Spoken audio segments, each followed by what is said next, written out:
வந்தான் முருகனே. அதனால் கந்தனிடம் பிரம்மனும் இரழுவான். அதனால் கந்தனிடம் பிரம்மனும் இரழுவான்.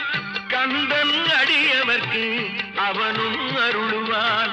கந்தன் அடியவர்க்கு அவனும் அருளுவான். கந்தனிடம் செல்லுங்கள், என்ன வேண்டும் சொல்லுங்கள். கந்தனிடம் செல்லுங்கள், என்ன வேண்டும் சொல்லுங்கள். வந்தவினை தீர்ந்துவிடும், மற்றவற்றை தள்ளுங்கள். வந்தவினை தீர்ந்துவிடும், மற்றவற்றை தள்ளுங்கள்.